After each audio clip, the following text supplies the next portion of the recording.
Our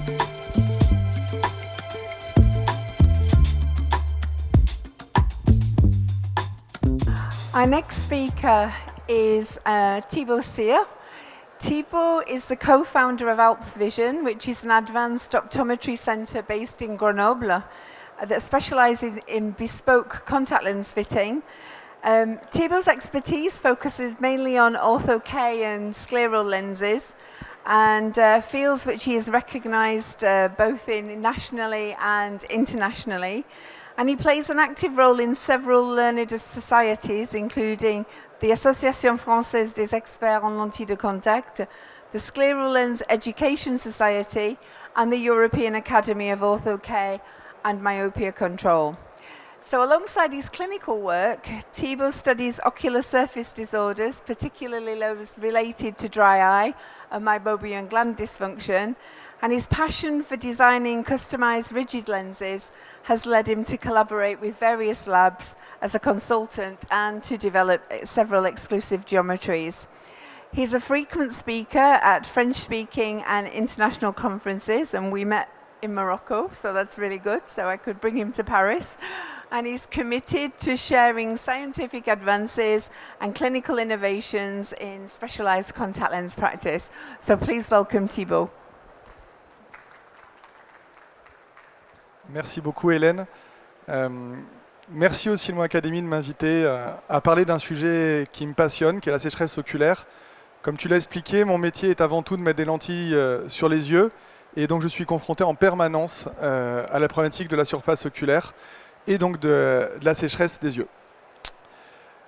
On va parler donc de sécheresse oculaire, et pour se mettre dans le bain, que tout le monde se mette dans le bain, on va faire un petit test pour que vous vous rendiez tous compte de ce quoi est la sécheresse oculaire. Alors je vais prendre mon téléphone et puis je vais mettre un chrono. Et le jeu va être très simple. Il va falloir cligner des yeux pendant 20 secondes. Et vous allez voir, petit à petit, vous allez avoir une sensation de sécheresse oculaire qui va s'installer. Si mon téléphone veut bien le faire, mais on ne va pas le faire. Alors à 3, je vais vous demander de cligner des yeux, et après vous les ouvrez et vous n'avez plus le droit de cligner. D'accord ?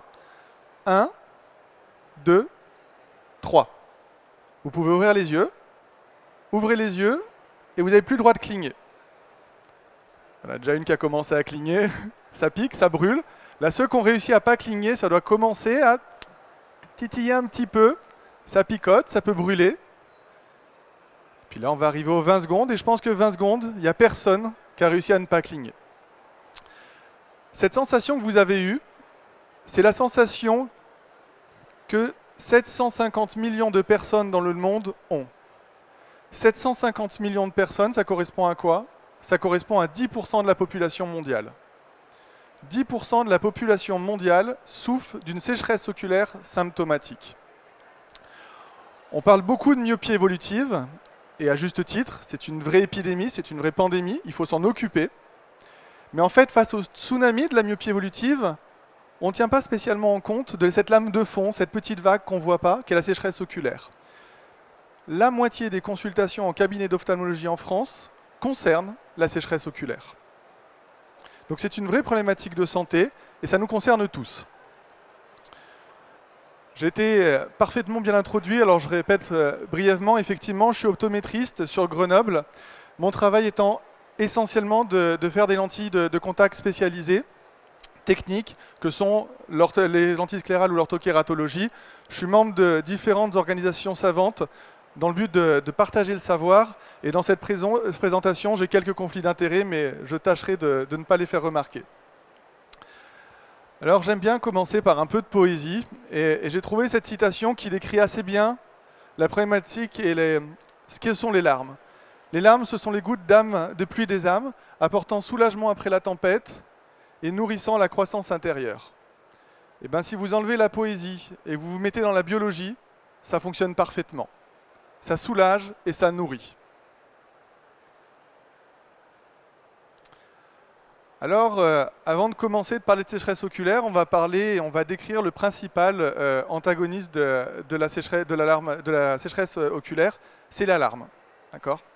Alors les larmes, comment elles sont? On va parler de la composition, et elle est relativement simple.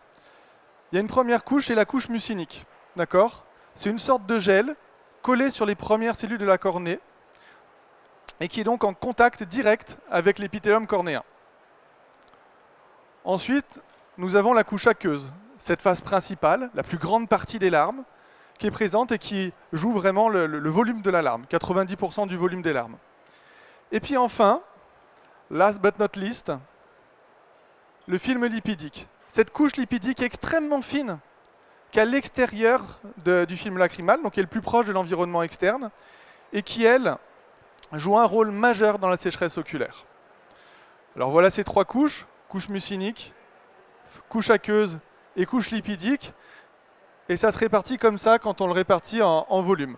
Vous avez donc la couche basale, hein, qui donc du coup sont l'épithélium cornéen, une première cellule cornéenne, milieu extrêmement sensible qui se renouvelle en permanence. Hein. Pour rappel, les cellules épithéliales de la cornée se renouvellent intégralement en environ 3-4 jours. Vous avez une couche de gel, cette fameuse phase mucinique, le volume aqueux, et enfin le groupe lipidique qui va avoir une formulation un peu particulière. Alors ce schéma-là, il est vrai, mais pas totalement. Pourquoi? Parce qu'en fait, on parle plutôt de couche muco-aqueuse, d'accord? On va englober la couche mucinique et la couche aqueuse parce qu'en fait, on s'est rendu compte, en analysant plus spécifiquement le film de larmes, que cette couche-là, ce n'était pas deux couches bien distinctes. Il y avait un mélange entre les deux. Alors comme l'expliquais, majoritairement composé d'eau, 98%, mais on a également plein d'autres éléments, des électrolytes, donc des ions sodium, magnésium, calcium et chlore. On a des hormones, et puis comme j'expliquais, la cornée se régénère en permanence, et donc dans cette couche muco-aqueuse, eh ben, on a ces fameuses cellules desquamées, d'accord, ces cellules mortes de la cornée qui naviguent là-dedans.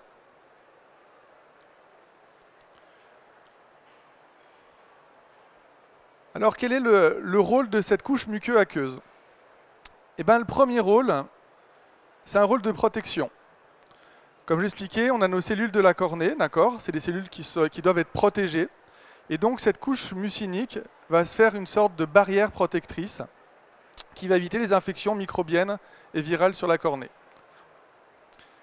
Donc du coup, voilà, on a différents éléments dans cette couche-là qui vont faire une barrière, un support pour éviter que les cellules se dégradent. Et puis on a ce fameux transition, le glycocalyx, qu'on entend parler beaucoup en lentille de contact, qui permet simplement de faire tenir ce film lacrymal à la cornée.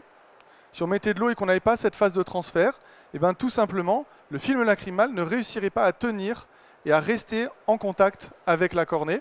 Et on sait que donc c'est important d'hydrater les cellules cornéennes. Et donc maintenant, on va parler de cette fameuse couche lipidique. Alors il faut vraiment comprendre que cette couche lipidique, c'est le film le plus fin. C'est quelques microns seulement, d'accord? Mais il va jouer un rôle majeur dans tout le reste. Alors les compositions sont globalement différentes d'huiles, des triglycérides, des acides gras, des esters, même des cires.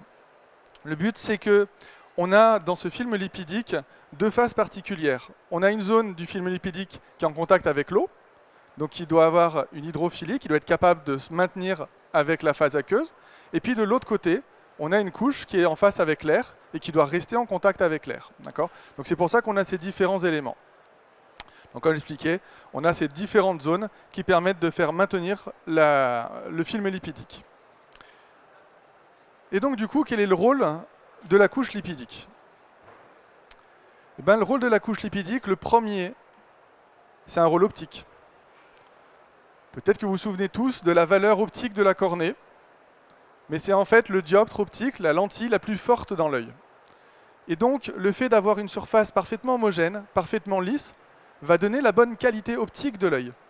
D'accord ? Donc cette phase lipidique, elle sert à lisser la surface de la cornée pour permettre d'avoir un verre sans rayures en quelque sorte, d'accord ? Et d'avoir une extrêmement bonne vision. Et le deuxième point, eh ben, c'est tout simplement d'éviter l'évaporation. Imaginez une couche d'eau, vous mettez une fine pellicule d'eau sur cette table-là, et puis je vais mettre une couche d'eau, allez, même pas d'un demi-millimètre.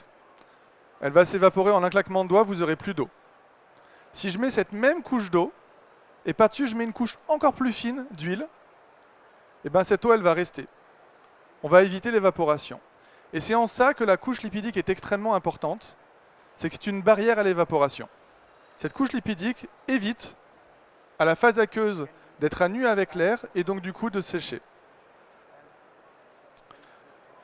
Un petit peu d'anatomie. Grosso modo, c'est un rappel. C'est pas forcément très important de localiser ces différentes glandes. Le plus important étant les glandes en jaune, donc qui sont les glandes de Mobius, les glandes tarsiales, qui sont la grande glande dans les paupières. J'en parlerai beaucoup plus profondément en fin de présentation.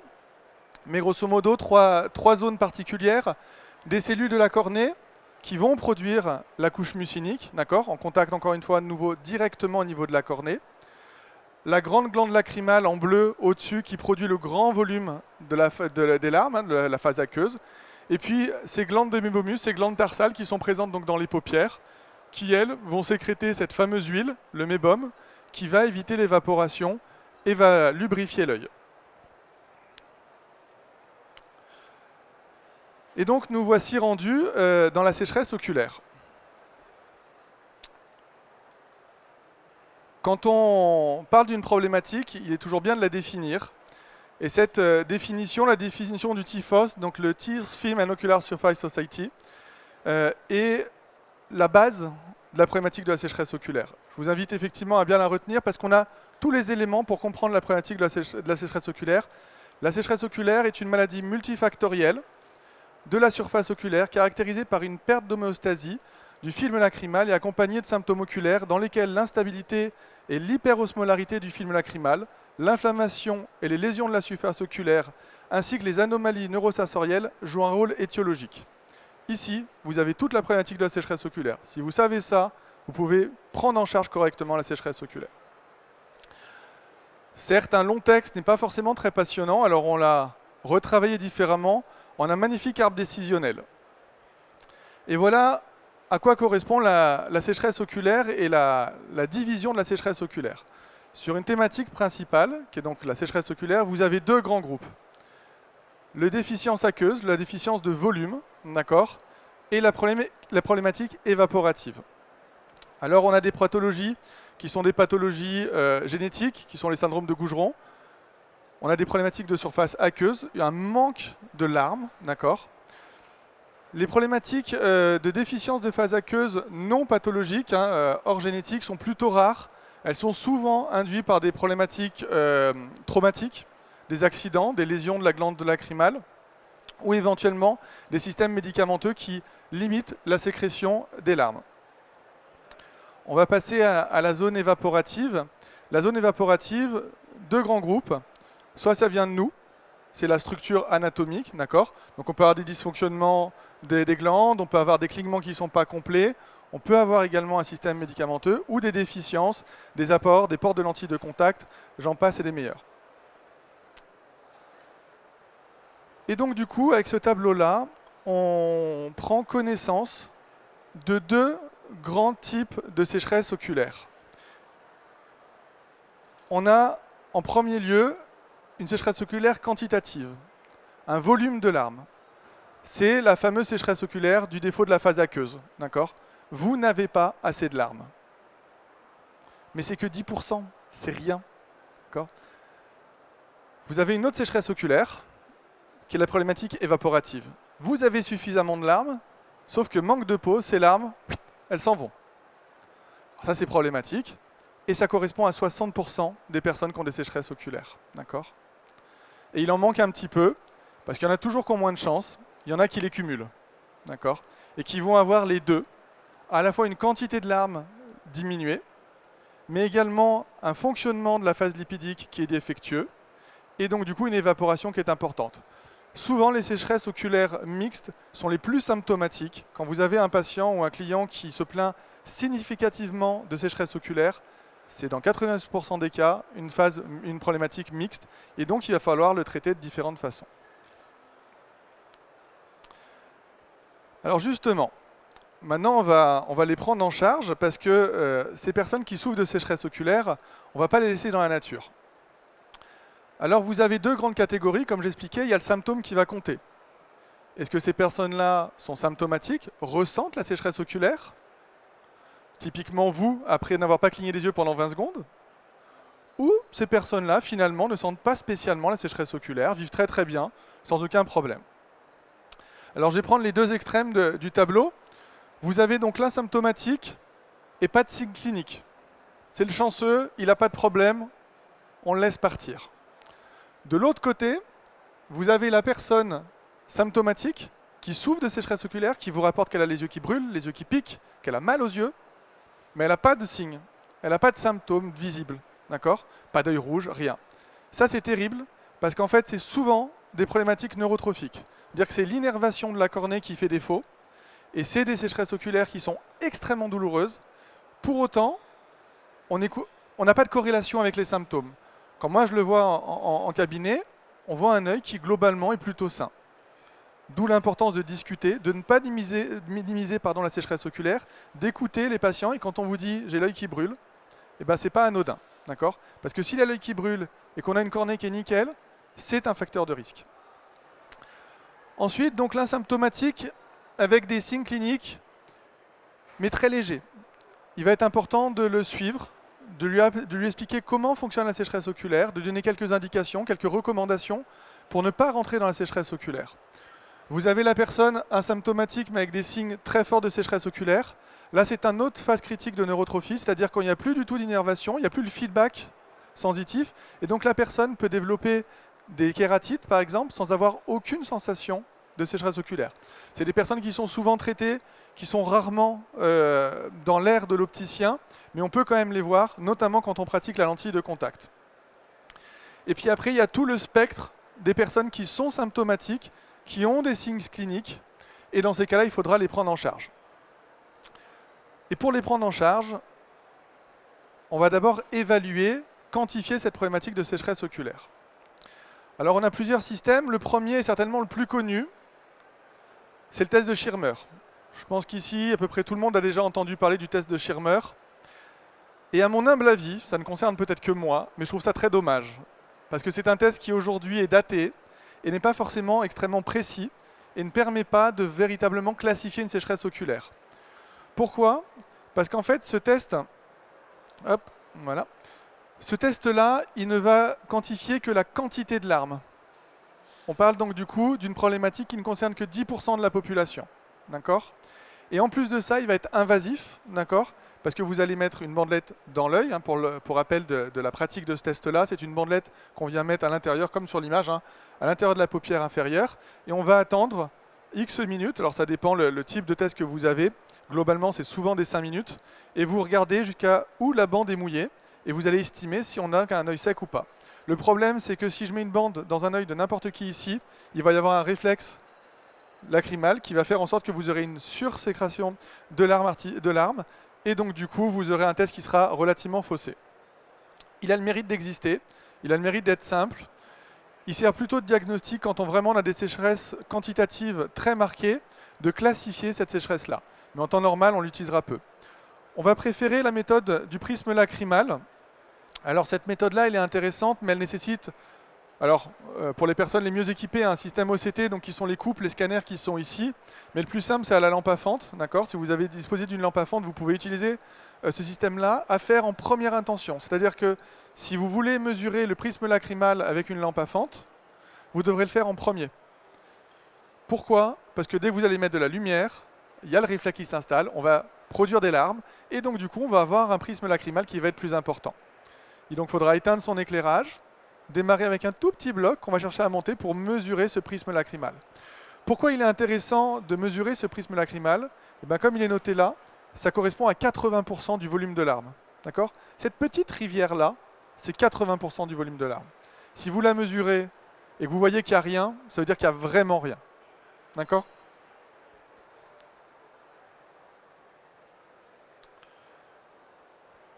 Mais globalement, il y a un autre gold standard qu'on peut faire avec la lampe à fente, qui est l'observation à la fluorescéine. D'accord ?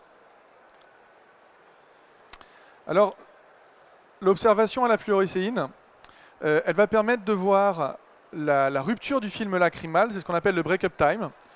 Donc, c'est un break-up time qui est induit par la fluorescéine. Vous avez deux types de break-up time, d'accord, de déchirement du film lacrymal, qu'on appelle le NIBUT, le non-invasive break-up time, qui peut être fait par des topographes, d'accord. Vous voyez la mire du topographe qui va se déchirer, et vous avez les break-up time invasifs, par exemple le F-but, qui est avec la fluorescéine, qui est ici. Alors effectivement, vous mettez un élément étranger, donc vous allez fausser un petit peu l'observation, mais ça va être extrêmement instructif de le regarder parce que vous allez avoir à la fois le temps du déchirement du film lacrymal, mais vous allez aussi avoir le pattern, comment ça va se déchirer. Et en fonction de comment ça va se déchirer, vous pourrez estimer, pour le coup, le film lipidique et comment fonctionne ce film lipidique. Alors je vois. Voilà à quoi ça correspond. Donc la personne a cligné des yeux et on attend gentiment et on voit que là, le film lacrymal commence à se déchirer. Alors je suis un peu en dessous. Oui, on le voit quand même. Et en fait, on va vraiment imaginer ce film-là se disloquer. Et quand il se disloque, eh ben, la fluorescéine qui est comprise dans la phase aqueuse des larmes, hein, pour rappel, la fluorescéine est une molécule qui est hydrosoluble. D'accord. Elle n'est pas dans la phase lipidique, la fluorescéine, elle est dans la phase aqueuse. D'accord. Et ben, quand elle disparaît, quand l'image de ma fluo et les zones sont noires, ça veut tout simplement dire qu'il n'y a plus de phase aqueuse. D'accord. Elle s'est évaporée. Et en fonction de comment ça se déchire, et ben, du coup, on a un pattern lipidique et on peut voir comment ça se passe. Là, on a voilà, une zone qui est bien recouverte et on voit que ça commence à se déchirer vers le bas, mais également au-dessus. On est typiquement dans un cadre d'une phase lipidique extrêmement fine, très instable, très présente en cire, et donc du coup, ça vient se disloquer comme ça. L'avantage de la fluorescéine et pourquoi on accepte de faire un break-up time avec un élément intrusif, hein, qui est la fluorescéine. Encore une fois, elle vient déstructurer le film de larme, elle vient changer l'osmolarité des films de larme, elle vient modifier plein de paramètres. Donc l'observation n'est pas forcément ultra précise, mais elle vient permettre de caractériser l'atteinte de la cornée sur cette sécheresse oculaire. C'est ce qu'on va appeler le staining cornéen, les piquetés, donc les prises de fluo sur la cornée, et on va pouvoir les classifier. La classification qui est admise en France, c'est le score de Oxford, d'accord, qui va nous permettre de localiser et de grader l'importance de cette sécheresse oculaire. Quand vous avez des Oxford 0, vous pouvez avoir quelques points de prise de fluo, c'est absolument pas grave, d'accord. Il suffit qu'il y ait une petite poussière, un petit grain, une petite sécheresse au fil de la journée et vous les aurez, d'accord. Jusqu'à des stades. Alors le stade 5, il est très rare. Le stade 5, donc le dernier stade où vous avez vraiment la cornée et la conjonctive qui sont totalement recouverts de points de prise de fluo, c'est souvent des kératites qui sont toxiques ou d'exposition. Des personnes qui sont fait exposer aux UV ou des personnes qui ont mis des produits dans leurs yeux, de l'alcool, des choses comme ça, vont avoir ces kératites globales où vous avez une prise de fluorescéine sur toute la surface. En sécheresse oculaire, on va plutôt osciller entre le 1 et le 3 en fonction des problématiques. Ça, ce sont les tests les plus communs, d'accord. Le Schirmer, encore une fois, malheureusement le plus commun et le plus connu, mais encore une fois, plutôt à éloigner de notre pratique aujourd'hui, c'est plus une recommandation. On a ce fameux prisme lacrymal et après l'analyse à la fluorescéine. Mais vous avez plein d'autres petits conseils, plein d'autres petits indices qui vont nous permettre de déterminer la sécheresse oculaire. Le premier, je ne sais pas si tout le monde le connaît ici, c'est le Lead Viper épitéliopathie. En fait, hop, ça concerne juste le bord de la paupière. Vous voyez ici, vous avez donc la paupière et vous avez la transition, moi ce que j'appelle l'essuie-glace, d'accord. C'est la partie qui touche la cornée et qui fait le mouvement en permanence. Il faut s'imaginer que ça fait réellement un marathon, votre paupière. Chaque fois que vous clignez des yeux, elle fait un bon centimètre, puis elle remonte, elle fait un centimètre, elle remonte, elle fait un centimètre. Donc il y a un système de friction qui va s'installer. Imaginez que vous avez un œil avec une sécheresse oculaire, et bien donc du coup cette surface-là ne va pas être parfaitement lisse, va avoir une certaine rugosité. Et donc, cette zone de contact avec la cornée va s'inflammer et va créer du coup une apoptose cellulaire et une kératénisation de cette bande-là. Cette bande-là, on la voit très très bien à la fluorescéine, comme on a l'image ici. Ça veut dire que vous avez un trait de prise de fluorescéine sur le bord de la paupière. Et l'avantage de cette marque-là, c'est souvent un critère présymptomatique. Les personnes qui ont des Lead Viper ne ressentent pas spécialement de sécheresse oculaire, mais on est déjà dans une problématique soit de clignement, soit de phase lipidique qui n'est plus correcte. D'accord ? On peut le faire avec d'autres colorants qui sont notamment le vert de l'hysamine. Globalement, la fluorescéine, vous faites tout d'un coup. Vous faites l'observation du break-up time, l'observation d'une kératite si elle est présente et une ponctuation, et après vous faites le Lead Viper épitéliopathie. Dans les paupières toujours, et on verra l'importance de ces paupières-là, c'est les téléangiectasies. Alors les téléangiectasies, ce sont des petits vaisseaux sanguins qui sont dans la paupière. On les voit très très bien ici. Oui, on les voit globalement assez bien ici. Ils peuvent être liés à une rosacée oculaire, mais pas systématiquement, d'accord. On le voit plutôt apparaître de plus en plus chez les personnes âgées. Ça aussi, c'est un signe de sécheresse oculaire. C'est souvent un signe de sécheresse oculaire plutôt grave. Pourquoi? C'est que ces télangiectasies, ils vont neutraliser et ils vont détruire les glandes de mébomus, ces fameuses glandes qui sont dans les paupières, qui sécrètent la partie huileuse des larmes, la partie lipidique des larmes. Pourquoi ils les tuent? C'est que c'est comme un peu le... C'est un baiser fatal. Ce petit capillaire sanguin apporte donc le sang et donc du coup de l'oxygène auprès des glandes qui, elles, ne fonctionnent pas avec ce système-là. D'accord? Et donc en s'approchant, elles vont s'entourer autour des glandes des mébomus et petit à petit vont les détruire, les nécroser. Et donc du coup, vous allez avoir une disparition de ces glandes-là petit à petit. Vous avez des télangiectasies très importantes, vous aurez tôt ou tard une sécheresse oculaire très importante. D'accord?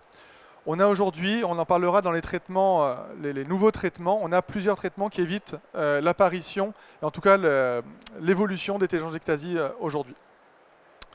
Et enfin, l'élément le plus important, les glandes des mébomus.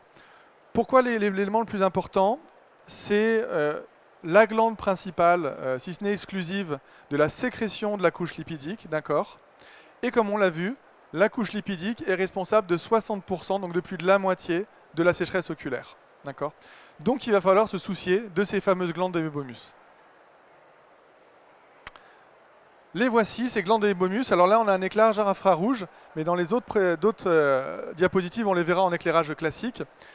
Alors elles sont importantes, il faut les caractériser aussi bien dans leur longueur, dans leur volume et dans leur nombre. D'accord? Tous ces critères-là sont importants pour savoir si on a une atrophie, une inflammation de ces glandes-là.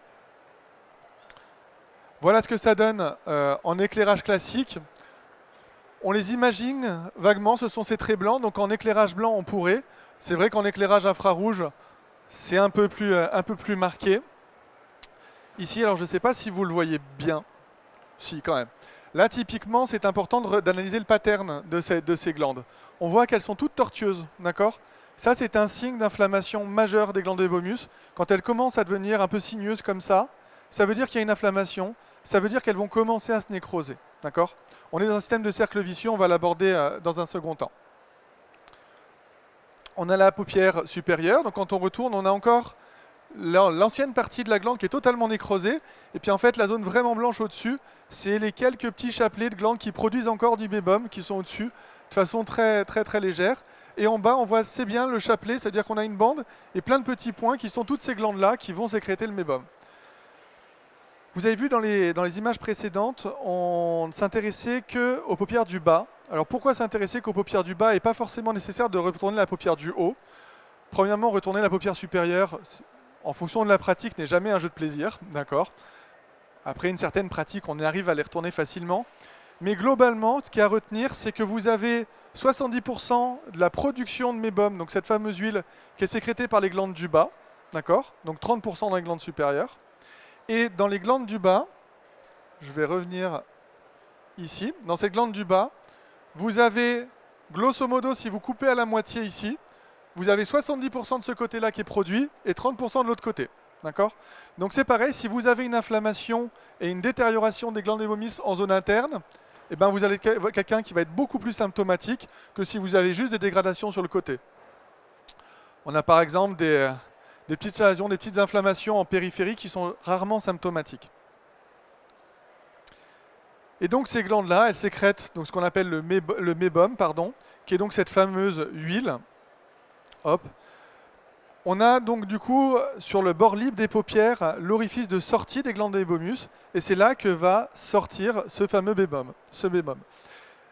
Il est intéressant de le regarder, de le caractériser, d'accord? C'est censé être une huile, donc c'est censé sortir à chaque clignement, et en faisant une légère pression sur la paupière, vous devez voir sortir, perler en quelque sorte une goutte d'huile totalement transparente, peut-être légèrement jaunâtre, sur cet orifice de cette glande-là, mais absolument pas des paquets comme ça.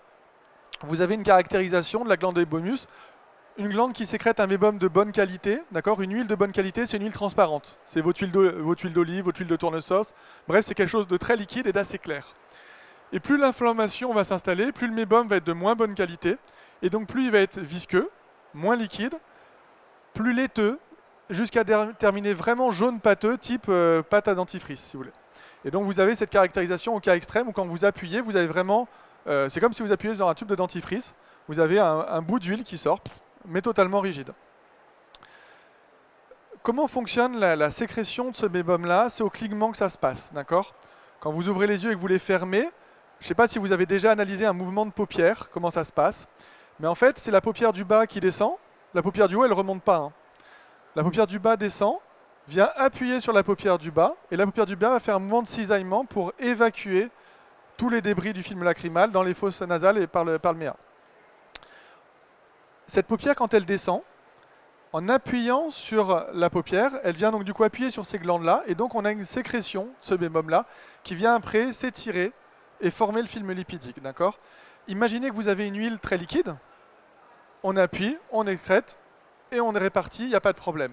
Si maintenant vous avez quelque chose qui est pâteux, bah forcément vous allez appuyer, vous allez avoir du mal à le faire sortir, et une fois qu'il est sorti, s'il est sorti, eh ben, il ne va pas pouvoir se répartir correctement sur la surface oculaire. Donc important de caractériser cela et de voir comment il est construit. Maintenant qu'on a fait notre évaluation, eh ben, on va rentrer dans le vif du sujet qui est la prise en charge. Alors vous allez me dire pourquoi le prendre en charge? Bon, premièrement, c'est une pathologie, donc c'est bien plutôt de le prendre en charge. Mais surtout, ce qui est important et fondamental de comprendre, c'est que c'est un cercle vicieux. Quand vous rentrez dans de la sécheresse oculaire, même avec un symptôme léger, si vous ne faites rien, c'est tout droit le symptôme plus fort que vous aurez plus tard. D'accord? Ça ne passera pas. Gardez à l'idée que si vous avez un œil qui pique, un œil qui brûle, si un de vos clients, de vos patients a un œil qui pique, qui brûle, même ponctuellement, ça n'ira que en s'aggravant. D'accord? C'est fondamental d'expliquer ça. L'avantage en plus, c'est que ce cercle vicieux a été décrit par un ophtalmologiste français, et donc c'est intéressant de le souligner. Vous avez grosso modo 3 entrées principales qui sont donc le terrain favorable du patient.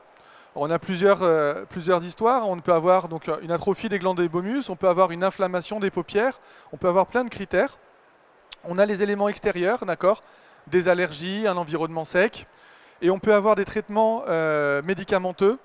On en parle, et c'est important de le connaître, ce traitement médicamenteux qui est le Roaccutane, qui est un traitement anti-acnéique qui a été énormément distribué dans les dernières générations, terriblement efficace en traitement anti-acnéique, terriblement efficace également sur les glandes hypomuses parce que ça vient totalement les atrophier. C'est comme si vous passez un coup de chalumeau sur toutes ces glandes-là, elles disparaissent.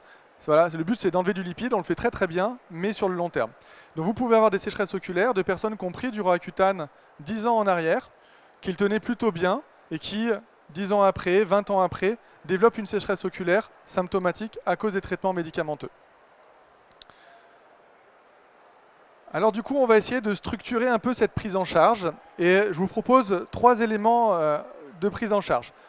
Première étape, on va informer le patient, le client, de ce qu'il a. On a un rôle d'opticien, un rôle de dialogue, d'accord? On a le temps d'expliquer les choses, de le prévenir et encore une fois de lui dire que son petit œil qui brûle, eh ben, c'est pas anodin, d'accord? Oui, les personnes à côté de lui, sa famille, ses collègues de boulot ont aussi un petit œil qui brûle, qui picote, mais voilà, 10% de la population a ces symptômes-là avérés, d'accord? Et il faut leur dire que ça, si on ne le traite pas, ça devient compliqué. Vous avez après besoin d'écarter les éléments qui vont créer cette sécheresse oculaire. Comme l'expliqué, on rentre dans un cercle vicieux.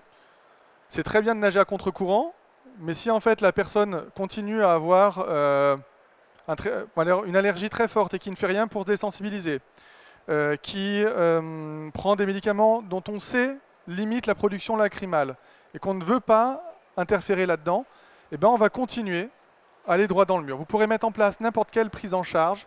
Si vous ne cherchez pas à écarter les éléments qui sont les éléments déclenchants, eh ben vous n'aurez pas d'évolution.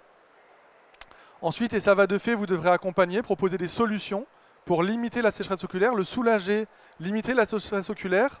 L'avantage d'accompagner en sécheresse oculaire, c'est qu'également, à la fois il y a un cercle vicieux, mais il y a aussi le cercle vertueux. C'est-à-dire que si vous cassez ce système inflammatoire, rappelez-vous la définition du typhos, c'est une maladie inflammatoire au départ.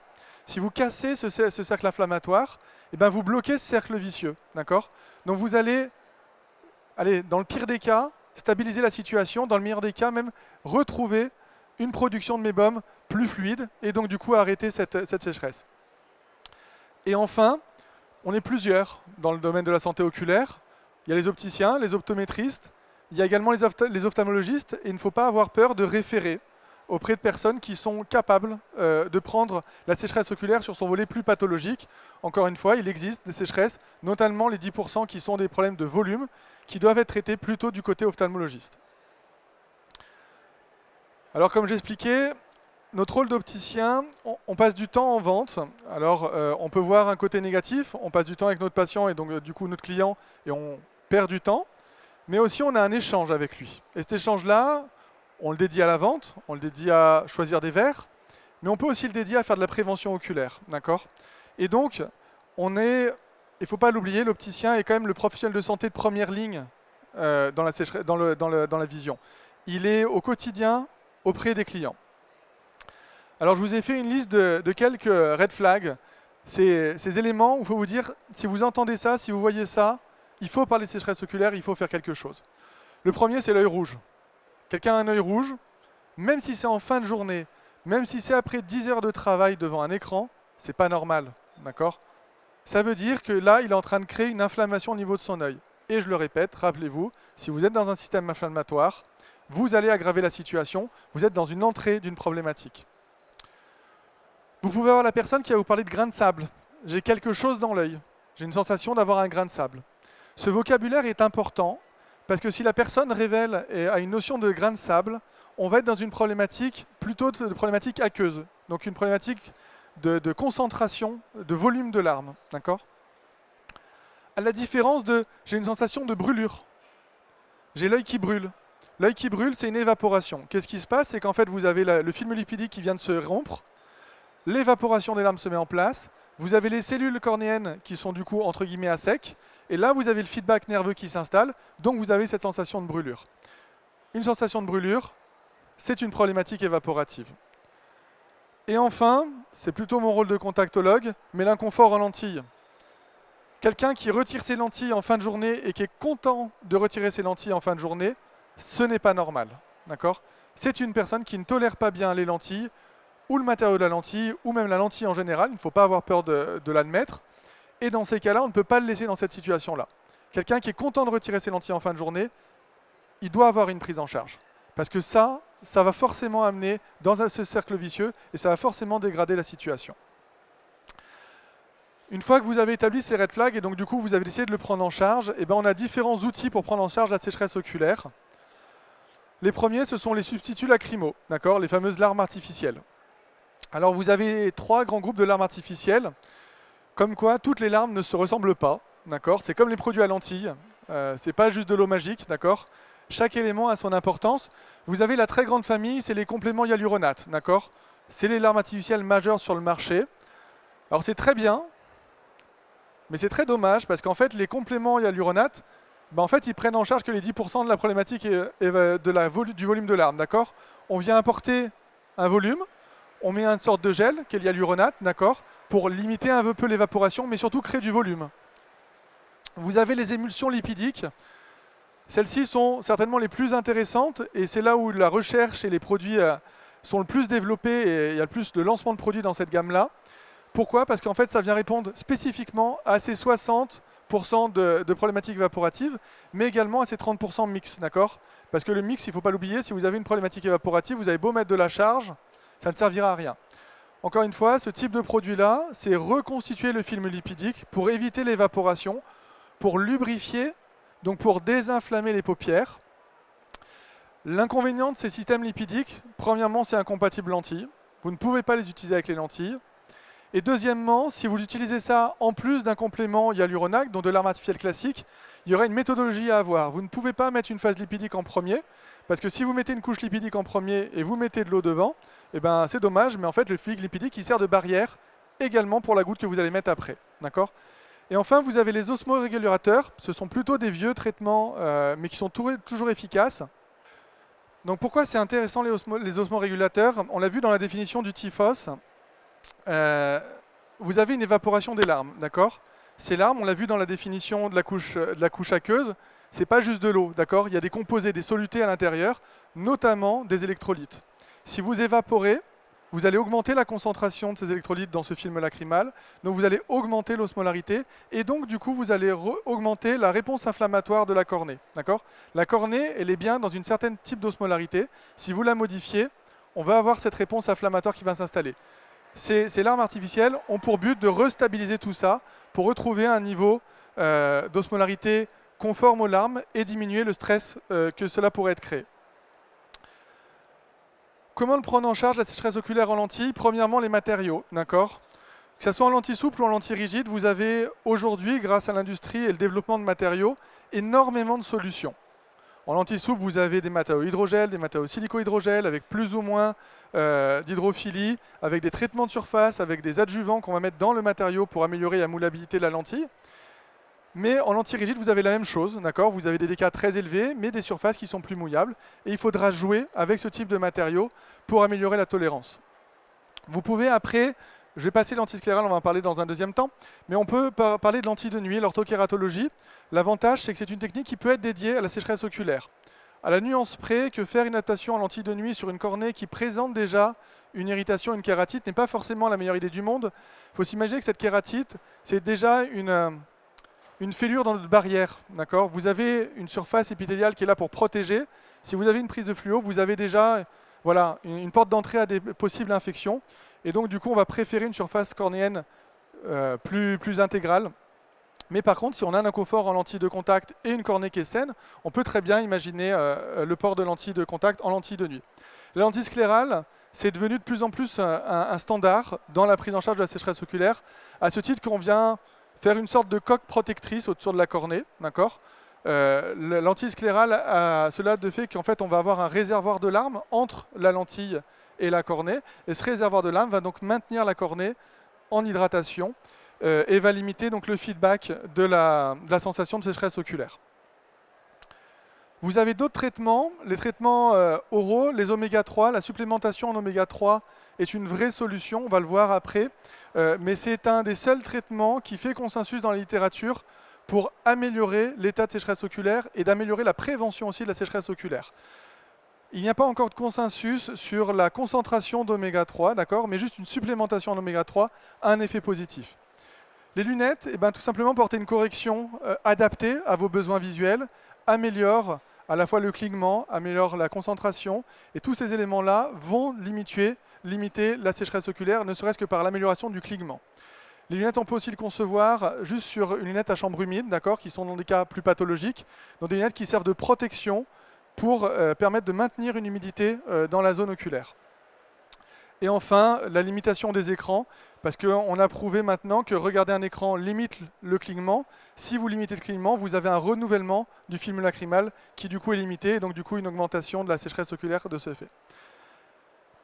Alors j'ai beaucoup cité le TIFOS, et on va s'intéresser un peu plus précisément à ce groupe-là. Donc le TIFOS, c'est une société savante, un groupe de scientifiques qui se réunit autour de la problématique de la surface oculaire, d'accord? Et on va travailler et on va faire une analyse de ce que dit la science sur ce sujet-là. Régulièrement, il y a des rapports qui sont émis. Alors, ce n'est pas le dernier, celui-ci, parce qu'il y en a un qui est sorti maintenant, qui est plus récent. Mais celui-ci est certainement le travail le plus emblématique. Il est sorti en 2021 ou 2022. C'est 400 pages de littérature. C'est plus de 5500 références bibliographiques d'articles scientifiques de qualité, d'accord, qui nous ont permis de traiter la problématique de la sécheresse oculaire sur différents items. Alors je vais faire un rapide tour d'horizon, une synthèse de ce qui ressort de ces rapports-là. Je vous invite à malgré tout regarder ça, ils sont en accès libre, d'accord, et si la problématique de sécheresse oculaire vous intéresse, vous avez des synthèses sur différentes thématiques. La première thématique, c'est le maquillage, d'accord. Le maquillage est un danger en sécheresse oculaire. Il faut s'imaginer déjà que dans la population des personnes qui ont de la sécheresse oculaire, les femmes sont 2 fois plus touchées par la sécheresse oculaire que les hommes. D'accord ? Il y a des acteurs hormonaux qui sont impactés dans la sécheresse oculaire, mais on a également le maquillage. D'accord ? Le maquillage, le problème, c'est qu'il se trouve dans la zone oculaire. Si vous utilisez des paillettes, du fard à paupières, c'est des micro-éléments qui vont se mettre dans le film lacrymal et vont avoir des réactions inflammatoires. D'accord ? Vous avez également tout ce qui est mascara, trait de crayon sur les glandes des hypomuses, donc sur le champ libre de la paupière, qui lui va altérer le fonctionnement normal de notre anatomie palpébrale et donc du coup d'éviter la sécrétion du mébum par les glandes de Hébomus. D'accord ? Le maquillage est un élément qu'il faut aborder avec nos clients et nos patients dans le cadre d'une sécheresse oculaire. D'accord ? Il faut revoir notre problématique, il faut choisir le bon type de maquillage. Malheureusement là-dedans, le maquillage, ce n'est pas forcément le coût du maquillage qui donne la qualité. D'accord ? Il faut absolument enlever le maquillage waterproof, d'accord, qui a l'immense avantage de ne pas partir, mais qui a l'immense inconvénient de boucher les glandes d'Hébomus et donc du coup d'éviter leur expression naturelle. Et tout ce qui est paillettes, tout ce qui est brillant, grosso modo, ponctuellement ok, mais en usage régulier, crée réellement des irritations cornéennes. Si vous avez ce type de maquillage et que vous faites justement une analyse à la fluo de la cornée, vous aurez systématiquement des irritations cornéennes, c'est systématique. Donc évitez les paillettes, pas de maquillage waterproof. Un autre problème, effectivement, sont les fossiles. Les fossiles, deux problématiques principales. Premièrement, c'est un réservoir à cochonnerie, d'accord. C'est très très fort pour ça. Ça capte différents éléments parasites et ça peut créer une réaction inflammatoire. Le vrai problème, ce sont les cols qui servent aussi à fixer les fossiles. Et ces cols-là peuvent avoir une réaction inflammatoire et d'atrophie des glandes d'Hébomus. Donc pareil, les fossiles, ponctuellement, il ne faut pas être psychorigide, mais sur le long terme, ça vient créer des problématiques. La problématique de l'écran. Voilà. Les écrans sont problématiques pour la sécheresse oculaire. Je pense que tout le monde le sait. On a donc les syndromes de sécheresse oculaire sur écran qui sont déterminés. Pour autant, quand on regarde la littérature et qu'on regarde les solutions qu'on peut mettre en place pour limiter la sécheresse oculaire, il n'y en a qu'une seule qui fait consensus. Dans toute la littérature qui a été analysée, c'est le supplément en oméga 3.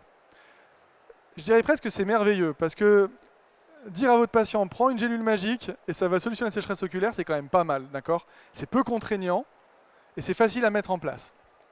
Après, dans le consensus plus ou moins établi, vous avez cette fameuse règle des 20-20-20, d'accord ? Toutes les 20 minutes, faire une pause de 20 secondes et regarder à 20 pieds, qui correspond grosso modo à 5 mètres, c'est retrouver de la motricité oculaire.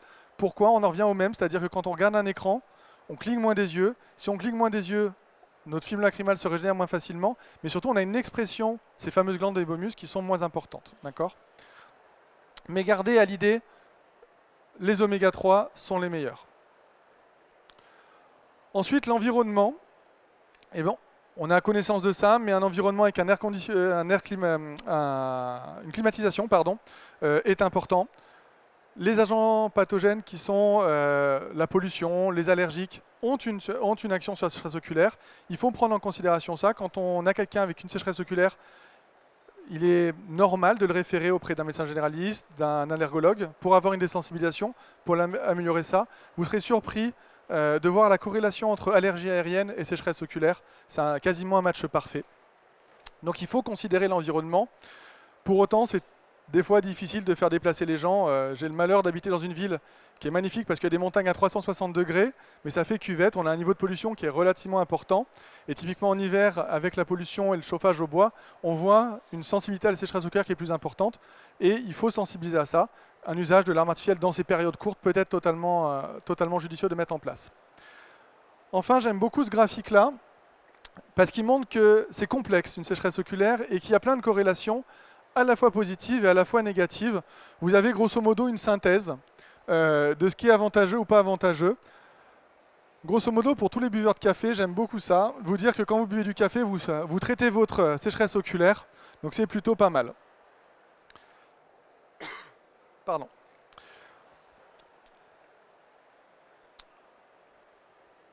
Il y a un élément à prendre en considération aussi, c'est le volet social de la sécheresse oculaire. Quand vous traitez la sécheresse oculaire de façon significative dans votre pratique quotidienne, vous allez être confronté avec des personnes qui sont réellement en souffrance, d'accord ?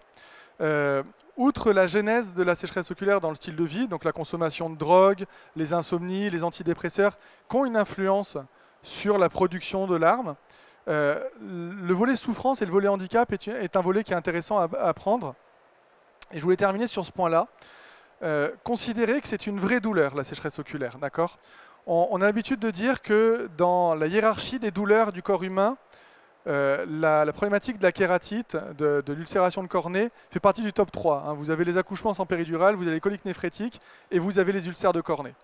Imaginez quelqu'un qui a une douleur forte dans les yeux en permanence. Ça impacte psychologiquement, c'est inévitable, je veux dire. Vous avez vraiment... votre vie sociale en est chamboulée. Quelqu'un qui a les yeux qui brûlent en fin de journée ne va pas juste sortir avec ses potes et donc tout ça est un cercle vicieux qui s'installe. Vous avez cette notion de groupe très important et ce cercle vicieux, c'est des personnes qui sont sorties du volume social et qui donc du coup vont se retrouver sur des dispositifs digitaux, téléphones et ainsi de suite et donc vont entretenir leur sécheresse oculaire et on arrive petit à petit même à des troubles maniaques qui s'installent en sécheresse oculaire. Traiter le volet psychologique avec autant d'importance que le volet symptomatique et le volet clinique. D'accord ? Pour résumer, grosso modo, il y a quelques notions à retenir. Premièrement, la sécheresse oculaire, elle est commune, d'accord ? 10% de la population mondiale souffre de sécheresse oculaire symptomatique. On sort toutes les personnes qui n'ont pas de sécheresse oculaire symptomatique, qui ont une asymptomatique mais avec des signaux cliniques, qui cela passe en dehors du radar, qui ne devraient pas passer en dehors du radar grâce à nous, opticiens. Hein, le signe clinique, c'est juste l'œil rouge. L'œil rouge est un signe clinique de sécheresse oculaire. Donc, ayons en tête que ça représente du monde et que ce n'est pas anodin. Qu'il faut prendre en charge les formes bénignes. Les formes bénignes, pourquoi elles sont importantes de les prendre en charge? Je le répète, on est dans un cercle vicieux. D'accord? Si vous ne traitez pas la forme présymptomatique ou faible, inévitablement, vous allez arriver vers une forme complexe qui ne sera plus de votre ressort, d'accord? Et qui, en plus de cela, fera en sorte que le patient sera réellement dans une souffrance. Qu'on a plein de solutions et qu'il faut d'abord déterminer la sécheresse oculaire pour ensuite trouver le traitement adapté, d'accord? Mais que la solution miracle de l'alarme artificielle pour tous, elle n'existe pas, d'accord? Et qu'il faut comprendre d'où vient la sécheresse oculaire pour la traiter correctement. Et enfin, la prévention, d'expliquer que la sécheresse oculaire est une vraie maladie, d'accord? C'est une maladie et qu'il faut la prendre en charge. Je vous remercie de votre attention et puis si vous avez des questions, je suis là pour y répondre.